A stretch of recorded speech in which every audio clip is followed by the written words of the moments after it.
Hey everybody. Thanks for being here. Yesterday was so good, wasn't it? Wow. Let's see what today has to say. Today is December 6th, and we're back in Hosea again. Hosea 4:1-5-15. And it says, "Hear the word of the Lord, O people of Israel. The Lord has brought charges against you, saying, there is no faithfulness, no kindness, no knowledge of God in your land.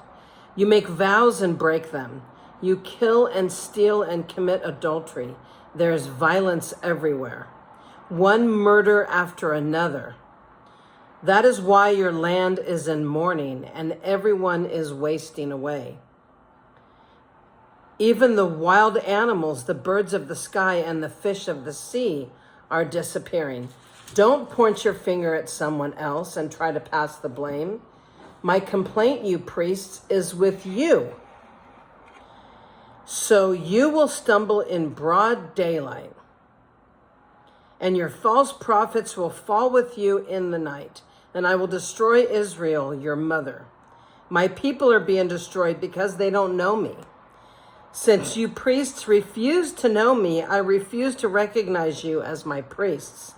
Since you have forgotten the laws of your God, I will forget to bless your children. The more priests there are, the more they sin against me. They have exchanged the glory of God for the shame of idols. When the people bring their sin offerings, the priests get fed. So the priests are glad when the people sin. And what the priests do, the people also do. So now I will punish both priests and people for their wicked deeds. They will eat and still be hungry. They will play the prostitute and gain nothing from it. For they have deserted the Lord to worship other gods. Wine has robbed my people of their understanding. They ask a piece of wood for advice. They think a stick can tell them the future. Look, longing after idols has made them foolish. They have played the prostitute, serving other gods and deserting their God. They offer sacrifices to idols on the mountaintops, and they go up into the hills to burn incense in the pleasant shades of oaks, poplars, and terebinth trees. That is why your daughters turn to prostitution and your daughters-in-law commit adultery. But why should I punish them for their prostitution and adultery?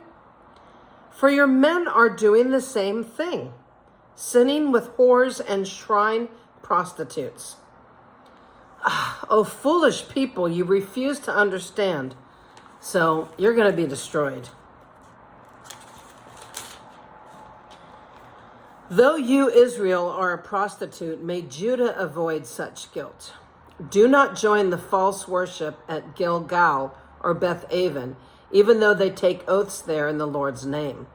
Israel is stubborn like a stubborn heifer. So should the Lord feed her like a lamb in a lush pasture? Leave Israel alone because she is married to idolatry. When the rulers of Israel finish their drinking, off they go to find some prostitutes. They love shame more than honor. So a mighty wind will sweep them away, and their sacrifices to idols will bring them shame. Hear this, you priests. Pay attention, you leaders of Israel. Listen, you members of the royal family. Judgment has been handed down against you, for you have led the people into a snare by worshiping the idols at Mizpah and Tabor. You have dug a deep pit to trap them at Assia Grove, but I will settle with you for what you have done. I know what you are like, O Ephraim. You cannot hide yourself from me, O Israel. You have left me as a prostitute leaves her husband. You are utterly defiled. Your deeds won't let you return to your God. You are a prostitute through and through, and you do not know the Lord. The arrogance of Israel testifies against her. Israel and Ephraim will stumble under their load of guilt. Judah too will fall with them. When they come with their flocks and herds to offer sacrifices to the Lord, They won't find him, because he has withdrawn from them. They have betrayed the honor of the Lord, bearing children that are not his. Now their false religion will devour them, along with their wealth. Do you want your wealth devoured? I certainly don't. No way.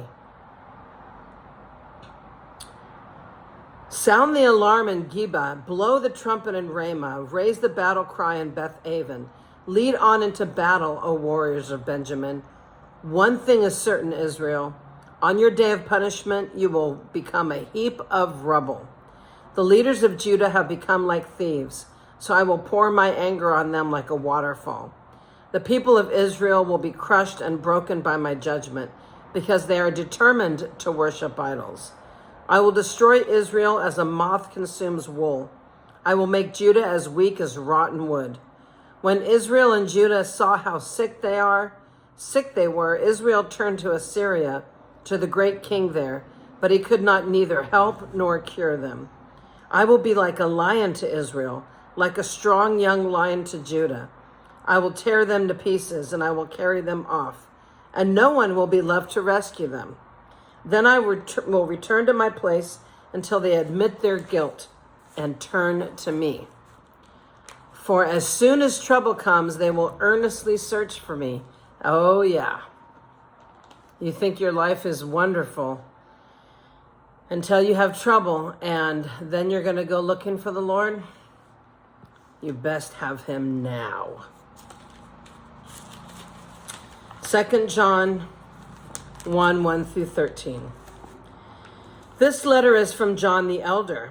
I am writing to the chosen lady and to her children, whom I love in the truth, as does everyone else who knows the truth, because the truth lives in us, and I will be with us together.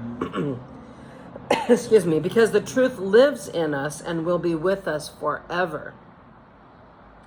Grace, mercy, and peace, which comes from God the Father and from Jesus Christ, the Son of the Father, will continue to be with us who live in truth and love.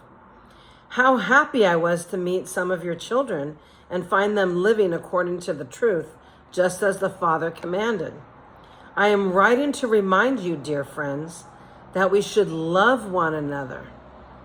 This is not a new commandment, but one that we have had from the beginning.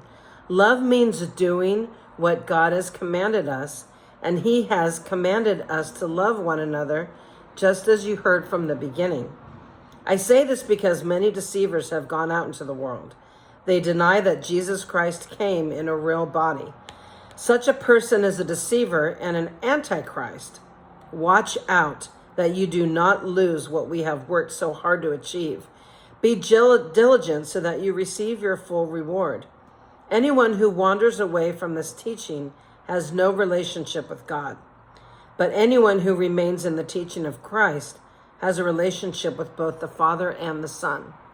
If anyone comes to your meeting and does not teach the truth about Christ, don't invite that person into your home or give any kind of encouragement. Anyone who encourages such people becomes a partner in their evil work. I have much more to say to you, but I don't want to do it with paper and ink, for I hope to visit you soon and talk with you face to face. Then our joy will be complete. Greetings from the children of your sister chosen by God. So, listen, y'all. If somebody denies Jesus Christ, and denies the cross, then they're an antichrist. They're not from God. Psalm 125, 1-5, a song for pilgrims ascending to Jerusalem. Those who trust in the Lord are as secure as Mount Zion. They will not be defeated, but will endure forever. Just as the mountains surround Jerusalem, so the Lord surrounds his people both now and forever. The wicked will not rule the land of the godly, for then the godly might be tempted to do wrong. O Lord, do good to those who are good, whose hearts are in tune with you. But banish those who turn to crooked ways, O Lord. Take them away with those who do evil. May Israel have peace. And Proverbs 29, 9 through 11 says, if a wise person takes a fool to court, there will be ranting and ridicule, but no satisfaction. The bloodthirsty hate blameless people, but the upright seek to help them. Fools vent their anger, but the wise quickly hold it back. That's pretty good. Fools vent their anger, but the wise quietly hold it back. Wow, I guess I've been a fool most of my life. Before I started reading the Bible regularly, I was quite angry. The whole world was suffering back in 2020. Yeah, I was quite angry, and I was quite foolish. I certainly gave full vent to my anger. So I'm so glad reading the Word and knowing God's Word and getting His Word in my heart has changed me. And I hope that you've been changed as well. God's Word is awesome. And I'm sure you feel the same way, otherwise you wouldn't be here. So thank you again so much, and God bless you. And don't have any other God but the one true God, because you can see that, everything you have comes from God.